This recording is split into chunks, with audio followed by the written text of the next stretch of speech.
Buenas tardes. Vamos entonces con el video número 6 del tema.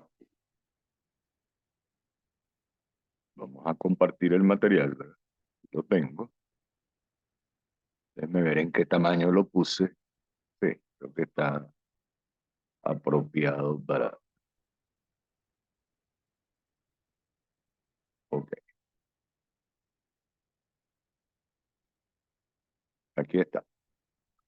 Vamos a estudiar primero qué distribución de probabilidad, qué distribución muestral tiene la varianza de una muestra en el caso normal.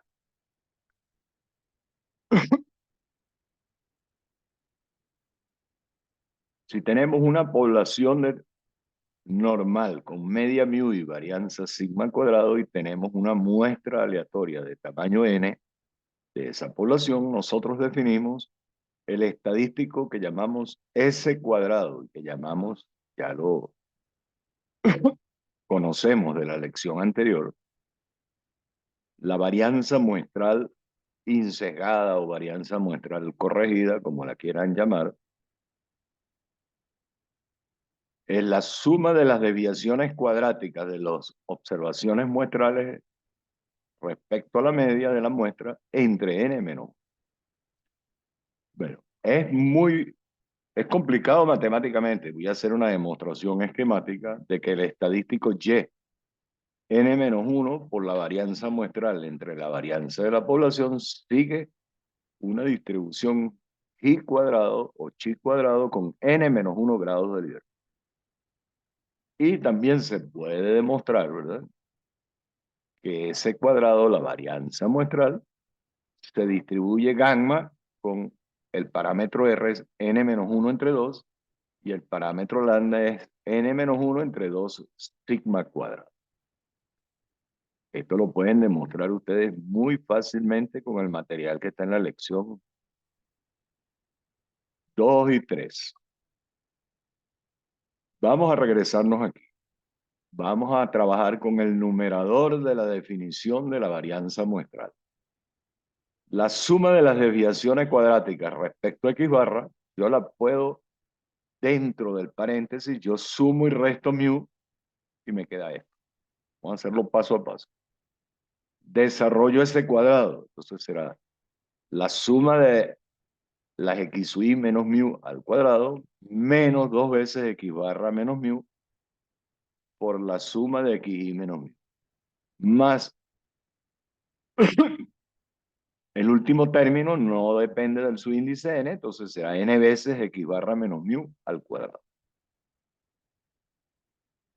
Allí lo van viendo, ¿verdad? Lo que está en esta sumatoria que estoy marcando es la suma de las x y. Si x barra es suma de x y entre n, la suma de las x y es n veces x barra menos n veces mu. Aquí simplemente agrupamos términos y simplificamos. ¿Ok? Entonces, ¿el resultado cuál es? Que la suma de las x y menos x barra al cuadrado se puede escribir como suma de x y menos mu al cuadrado menos n veces x barra menos mu al cuadrado. Y de esa expresión despejo esto. La suma de las desviaciones cuadráticas respecto a la media de la población se puede escribir como la suma de las desviaciones cuadráticas respecto a la media de la muestra más n veces x barra menos mu al cuadrado. Ahora, en esta igualdad de los dos lados voy a dividir por sigma cuadrado. Y me queda esta nueva identidad. Cada xy le resto mu dividido por sigma, elevo al cuadrado. Eso es lo mismo que estoy dividiendo por sigma cuadrado. Igual aquí y aquí. Aquí hay un... ok. Fíjense que como aquí iba n veces esto, si yo pongo aquí raíz de n aquí abajo, le elevará al cuadrado, ese n pasa para acá. Yo voy a llamar a z sub i, a cada observación muestral le resto la media y la divido en la desviación estándar. Como las x sub i, lo dijimos aquí al comienzo, tengo una población normal. Eso significa que cada x sub i tiene una distribución normal y además son independientes. Entonces, cada nueva variable z sub i, que es xi menos mu entre sigma, es una normal estándar. Y las z sub i también son independientes. ¿Por qué? Porque si las x sub i son independientes, una combinación lineal de las x sub i genera nuevamente variables independientes. Y cualquier función de la z sub i también será un conjunto de variables independientes. Cada z sub i al cuadrado tiene una distribución, ya la vamos a ver, que es independiente de las demás. Pero como todas las z sub i tienen la misma distribución normal 0,1, las z sub i al cuadrado también tienen la misma distribución. ¿Cuál? Bueno, llamamos g sub i de z chiquita a la acumulada de zi al cuadrado. Despejo z sub i, aquí está. Eso será la acumulada normal estándar en raíz de z menos la acumulada de la normal estándar en menos raíz de z. Pero por la simetría de la distribución normal, phi de menos raíz de z es 1 menos phi de raíz de z. Y me queda esta identidad que está aquí abajo. Ahora, si yo derivo respecto a z, obtengo la función de densidad de cada z sub i. Esa derivada, esto que está aquí, este raíz de 2, este 2 se va con este 2, raíz de z es z a la menos 1 medio, raíz de 2 es 2 a la 1 medio, y raíz de pi, la función gamma en el punto 1 medio vale raíz de pi. Y esa función de densidad, si ustedes revisan las lecciones anteriores, es una distribución chi cuadrado con parámetro 1, un grado de libertad. Ahora, nosotros ya hemos demostrado en la lección número 3, con el método de la función generatriz de momento, demostramos esto. Que la suma de la z sub i al cuadrado es una i cuadrado o chi cuadrado con n grados de libertad. ¿Qué distribución tiene x barra menos mu entre sigma sobre r de n? Una normal estándar. Y al cuadrado, el cuadrado de una normal estándar es una chi cuadrado con un grado de libertad. Volvemos a la expresión de antes. Del lado izquierdo tenemos la suma de la z sub i al cuadrado. En el lado izquierdo tenemos una distribución chi cuadrado con n grados de libertad, que su función generatriz de momentos es esta.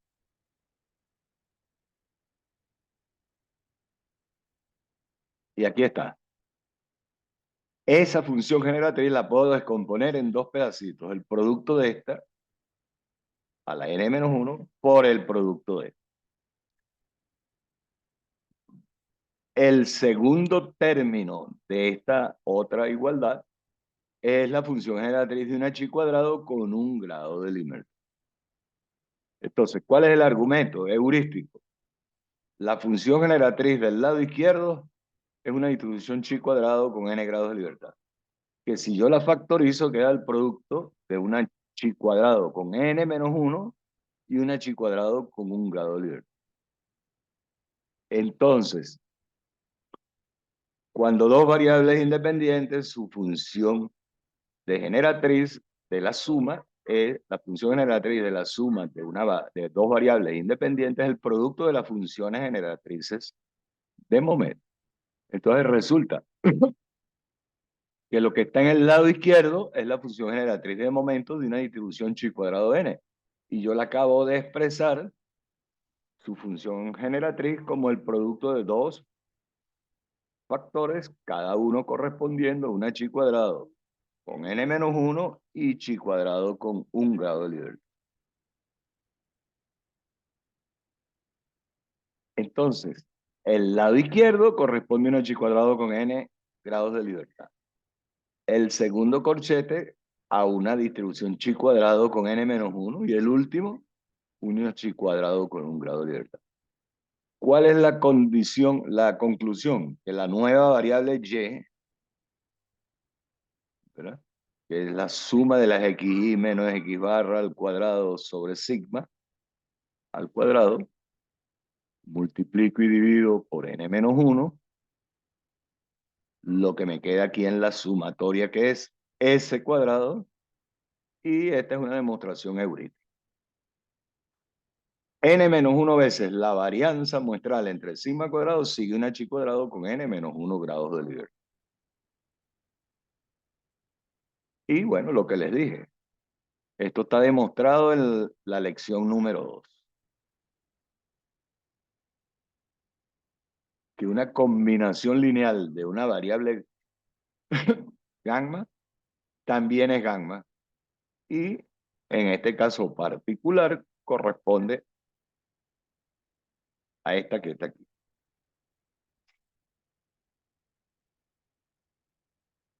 Hay un teorema que se llama teorema de Cochrane que me permite demostrar analíticamente esto que está aquí.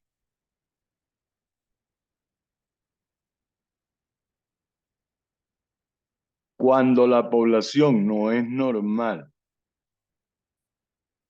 pero la muestra es grande, y además, esto funciona siempre para muestras grandes, pero si la población, aunque no sea normal, es simétrica o moderadamente asimétrica, para n mayor que 30 se va a cumplir que yo puedo aproximar la distribución de y a una chi cuadrado y la de s cuadrado a una gamma. Me regreso para explicar algo importante. Acabamos de concluir que la suma de la z sub i al cuadrado es una chi cuadrado con n grados de libertad. En esta sumatoria que estoy marcando, ¿cuántos términos hay? N. Y cada término, que es un cuadrado, ahí entonces, esto es lo que llamamos una suma de cuadrados. Cada término de esa suma de cuadrados es independiente de los demás. Entonces, cuando yo tengo una suma de cuadrados con n términos independientes, decimos que esa suma tiene n grados de libertad. Es decir, el número de grados de libertad de una suma de cuadrados en estadística es el número de términos independientes en esa suma. Y acabamos de argumentar que esto tiene una chi cuadrado con n menos 1 grado de libertad. Y esta tiene una chi cuadrado con 1 grado de libertad. ¿Por qué? Aquí estoy sumando una sola variable en este último término. ¿Ok? Pero ¿por qué esta tiene n menos 1 grado de libertad? De acuerdo a esa definición. Ahí hay n términos en esa suma. Pero no son n términos independientes. Hay n términos, pero hay una restricción lineal. ¿Cuál es? Que x barra es la suma de las x sub i entre n. Es decir, que cada x sub i está incluido en x barra. Entonces, hay una suma con n términos, pero hay una restricción lineal, que x barra es la suma de las x sub i entre n. ¿Eso qué significa? Que si yo conozco x1, x2 hasta xn-1 y conozco el valor de x barra, el último término xn yo lo puedo despejar porque la suma de las x sub i es n veces x barra. Entonces, esta suma tiene n términos menos una restricción lineal. Por eso decimos que tiene n menos 1 grados de libertad. Ese es el significado en estadística de grados de libertad. Una suma de cuadrados, su número de grados de libertad es el número de términos menos el número de restricciones lineales que afectan a la suma.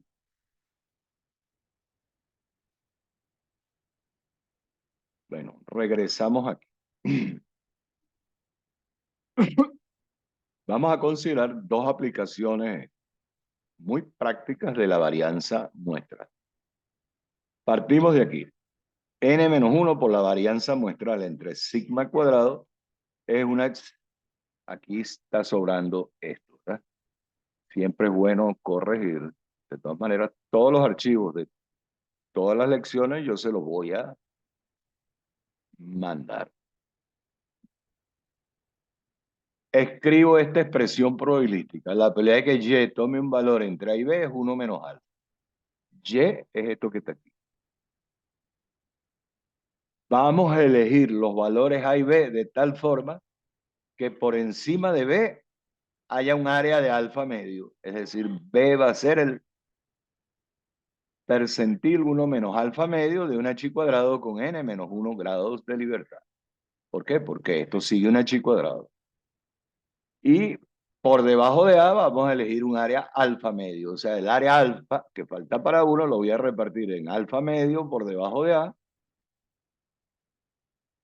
y alfa medio por encima de B. Si por encima de B hay alfa medio, hasta B, ¿qué área acumulada hay? 1 menos alfa medio. Entonces, como yo estoy diciendo que A es igual al percentil alfa medio y B es igual al percentil 1 menos alfa medio, invierto la desigualdad, cambia de sentido. O sea, este pasa para acá. Cuando yo invierto en esa desigualdad, hay que reordenarla. Uno entre estos pasa para acá y uno entre estos pasa para acá, porque se supone que el límite super, como esto, este percentil es menor que este necesariamente, este es A. Como A es menor que B, uno entre B, entre A es mayor que uno entre B. Paso n menos 1 por ese cuadrado de los dos lados y este es el resultado fundamental. ¿Qué dice ese enunciado? Esto es un intervalo aleatorio porque los límites de ese intervalo son aleatorios. Porque ese cuadrado, la varianza muestral, es una variable aleatoria. Yo no conozco el valor de esa variable hasta que no tenga los datos observados. Entonces, ese intervalo cuyos límites son n-1 por la varianza muestral entre el percentil 1 menos alfa medio de un h cuadrado y n-1 ese cuadrado entre el percentil alfa medio, eso es un intervalo aleatorio de probabilidad. Aquí le voy a poner también, pero aquí debe decir, creo que ya hay dos errores. Todos los archivos de todas las lecciones van a ir libres de error. Con probabilidad 1 menos alfa, este intervalo aleatorio conoce si la varianza fuese desconocida, ese intervalo aleatorio contiene el verdadero valor de sigma cuadrado con una probabilidad 1 menos alfa. Una vez que yo tenga los datos de la muestra, el estadístico S mayúscula al cuadrado tendrá un valor observado S minúscula al cuadrado. Si yo lo sustituyo allí, ahora esto no es una expresión probabilística, ahí no hay variables aleatorias, ese es un intervalo numérico. Y lo que vamos a decir es que ese intervalo yo puedo tener 100% de confianza, faltó la palabra confianza, por eso es que es bueno los documentos, podemos de que contiene a sigma cuadrado.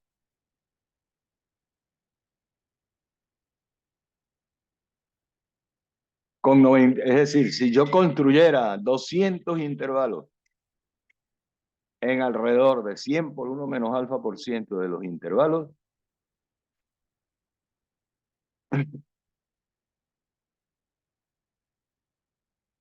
esta palabra de que,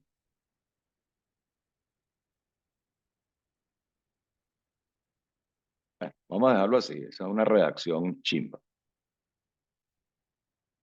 Una segunda aplicación, si yo quiero estimar la varianza de una población mediante la varianza de la muestra, de tal forma que con probabilidad 1 menos alfa, el error relativo en valor absoluto sea como máximo épsilon. ¿Qué tamaño de muestra se requiere?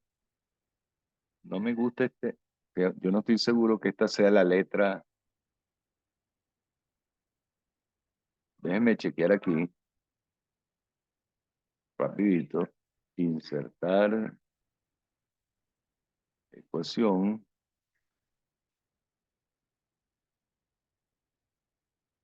Déjenme ver aquí las letras griegas.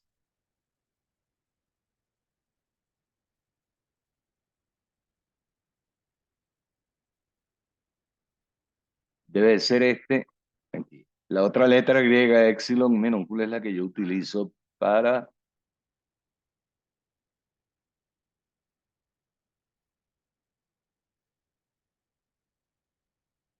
experimento aleatorio. Repito la pregunta. Yo quiero estimar la varianza mediante la varianza de la población, mediante la varianza muestra. Y yo quiero tener con probabilidad 1 menos alfa que el error relativo en la estimación en valor absoluto sea como máximo éxito. ¿Qué tamaño de muestra se requiere? El error relativo es esto que está aquí. La varianza muestral menos la verdadera varianza entre la verdadera varianza, ese es el error de estimación relativo. Y nosotros queremos que se cumpla esto, que ese error sea como máximo. Aquí tiene que decir, ok, no quiero, esa es la letra correcta.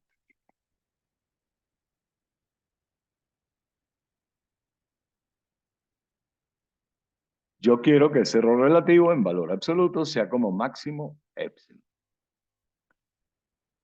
Rompo el módulo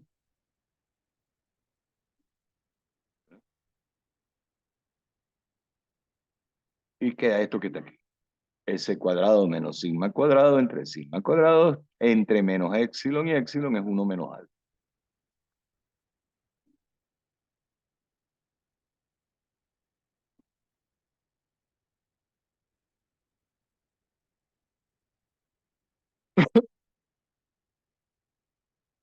Ok, entonces, ¿qué hice ahora aquí? Bueno, dividí entre sigma cuadrado, me queda un 1 que pasa a la izquierda y a la derecha, sumando. Aquí, ¿verdad? Vamos a escribir maniático aquí. Aquí va epsilon.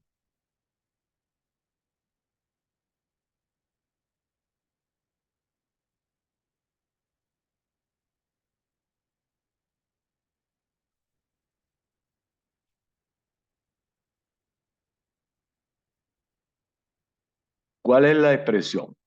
Multiplico por n menos 1 de los dos lados.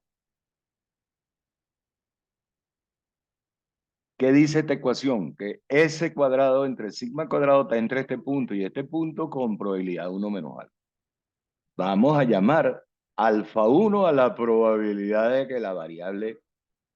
Aquí pasó algo más. Aquí hay algo que está malo. Aquí faltó n menos 1. ¿Ok? Porque multipliqué toda la expresión, la multipliqué por n menos 1.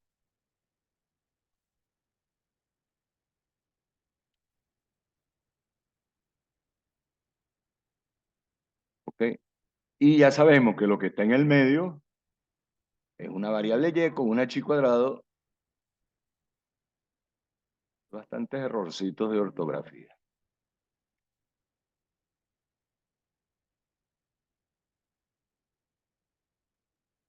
Aquí va,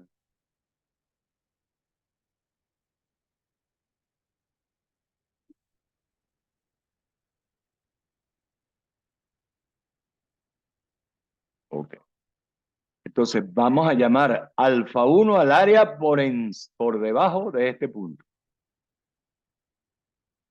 y alfa 2 el área por encima de este punto. Por definición, entonces, y además vamos a asumir que la suma de esas dos alfas es alfa, la probabilidad de que le falta este intervalo para tener probabilidad 1. Entonces, del lado izquierdo, n-1 por 1 menos epsilon tiene un área acumulada alfa 1. Y del lado derecho, ¿cuánta área hay acumulada hasta este punto? Por encima de él hay alfa 2. ¿Ok? Aquí lo dice. Y hasta él hay 1 menos alfa 2. Vamos a utilizar la restricción de que esas dos colas del intervalo aleatorio tienen la misma probabilidad. Pongo que alfa 1 es igual a alfa 2 igual a alfa medio. Y me queda esto que está aquí. Divido esto entre esto y me queda, divido la de abajo entre la de arriba. N-1 desaparece y me queda esta relación. Que el percentil 1 menos alfa medio de un h cuadrado con n-1 dividido por el percentil alfa medio debe cumplir 1 más épsilon entre 1 más épsilon.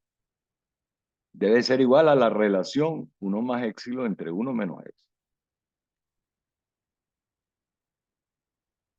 Ya le hice el cambio a todo, ¿verdad? Estoy seguro. Y se perdió un paréntesis.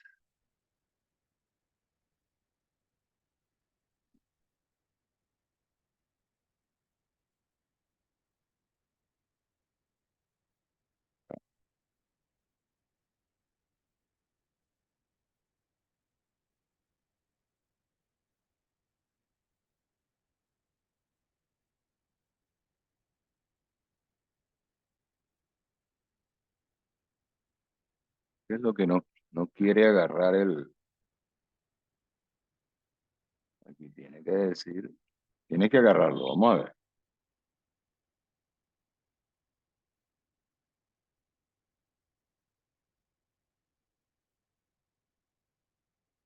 Bueno, yo lo arreglo cuando se lo vaya a mandar. Entonces, el tamaño de muestra que cumple con la condición de que el error relativo máximo de estimación sea epsilon, cumple con esta condición. Eso se resuelve por ensayo y error. Déjenme acomodar aquí todos los valores que me faltaban, pues rapidito.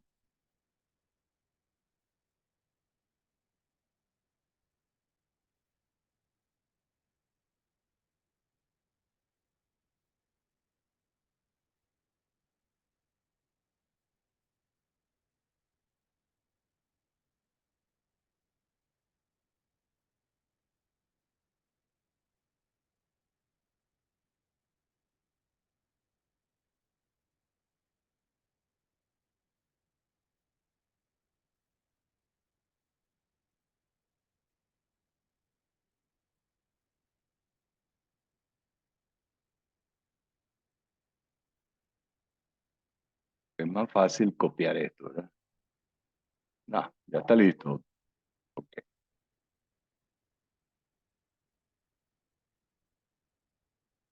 Falta arreglar solamente, eso lo arreglo yo ahora. Entonces, por ensayo y error hay que resolver esta ecuación. Para tener un error relativo máximo en valor absoluto, epsilon, ¿qué tamaño de muestra se necesita? Hay que resolver esta ecuación. Vamos ahora a la definición de la desviación estándar muestral. Vamos a definir la desviación estándar muestral como la raíz de la varianza muestral. Aquí está. Uno también pudiera usar la desviación estándar muestral no corregida. Así, en lugar de dividir por n-1 entre n. Pero hay una relación directa entre S y B. Aquí está. El valor esperado de una raíz de una variable aleatoria no es la raíz del valor esperado. Me explico. El valor esperado de S, así como demostramos que el valor esperado de S cuadrado es sigma cuadrado, no es verdad que el valor esperado de S es sigma. Eso no es verdad, porque sería como decir que el valor esperado de la raíz de S cuadrado es sigma. Eso no es verdad. Ese tipo de propiedad no la tiene el valor esperado. Eso significa que el valor esperado de la desviación estándar muestral no es sigma y que el valor esperado de la desviación estándar muestral tampoco es, no corregida, tampoco es sigma. ¿Qué pasa si la población es normal? Partimos de aquí, que Y, que es n-1 por la varianza muestral entre sigma cuadrado, es una chi cuadrado con n-1 grado de libertad.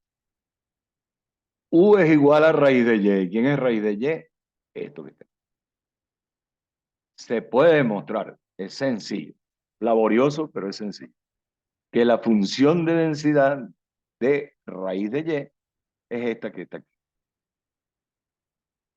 Esa distribución se le llama, en lugar de distribución G cuadrado, se le llama distribución G con K igual a n-1 grados de libertad. Bueno, entonces uno a partir de allí no lo vamos a necesitar, pero hay que conocer que la distribución de la desviación estándar muestral es un múltiplo de una distribución G con n-1 grados de libertad, donde la constante C es. Aquí les doy directo los resultados. El valor esperado de U, ¿quién es U?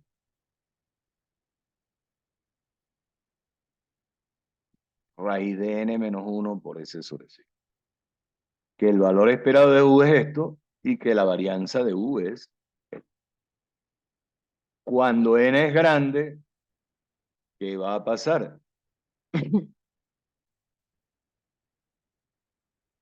Que esto que estoy marcando aquí tiende a raíz de n menos 3 medios. ¿Ok? Déjenme ver de dónde sale eso.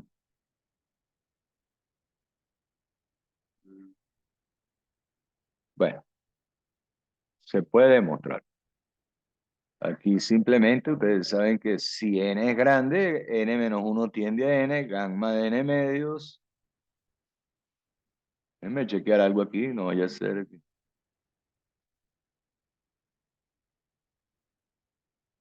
Ok, gamma de n medios. Sí. Acuérdense que gamma, n es entero, entonces gamma de n medios es n medios menos 1 factorial. Y a este de abajo queda n menos 1 medios menos 1 factorial, dividen y eso tiende a esto. Y toman el límite. Mientras que la varianza tiende a un medio. Esto lo voy a revisar, yo no estoy seguro. Si hay algún error, lo corrijo aquí. Entonces, como yo tengo la media y la varianza de esto, de raíz de U, yo puedo despejar la media y la varianza de S, la desviación estándar muestra.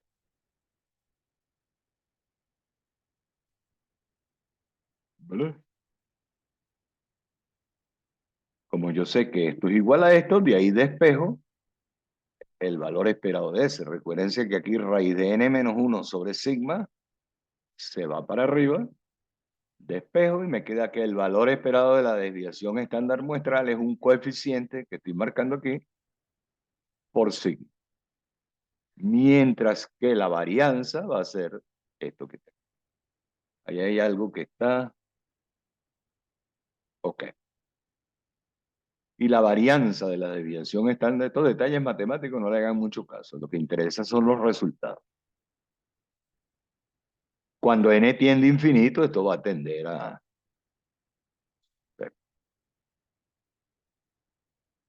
S, la desviación muestral, no es un estimador insecado de sigma. ¿Por qué? Porque el valor esperado de S es una constante por sigma. Pero si esa constante yo lo llamo C sub 4 y construyo un nuevo estimador como S entre C sub 4, el valor esperado de ese asterisco es sigma. Entonces, si yo tengo la desviación estándar muestral y la divido por el factor C sub 4, ese nuevo estimador, ese asterisco, sí es un estimador insegado de sigma. Y se puede demostrar, ustedes pueden demostrar que la varianza de ese asterisco tiende a cero cuando n es grande. Aquí les doy una tablita de valores de C sub 4 para distintos valores de n. Fíjense que ya para n igual 10 en adelante, C sub 4 tiende a 1. Si la población no es normal, pero es simétrica, eso que está allá arriba lo puedo utilizar como una aproximación. Ya vimos hace unos minutos que esto es un intervalo de probabilidad aleatorio de probabilidad 1 menos alfa para la varianza. Y si yo le saco la raíz cuadrada a los extremos, a todo el intervalo, obtengo esto. Esto que está aquí es un intervalo aleatorio de probabilidad 1 menos alfa. ¿Para quién? Para sigma, la desviación estándar. ¿Ok? Y cuando tenga los valores numéricos de las observaciones, paso a tener un intervalo numérico que va a ser un intervalo de confianza. Si la población no es normal, pero en muestras grandes y poblaciones moderadamente asimétricas, eso es un buen intervalo de confianza. Bueno, le voy a dar una revisadita, algunas cosas. Mañana les agradezco. La clase de mañana es fundamentalmente de consulta y práctica. ¿Okay? Así que lleven sus dudas preparadas. Mañana voy a hacer 3 ejercicios en clase. Bueno, estamos pendientes.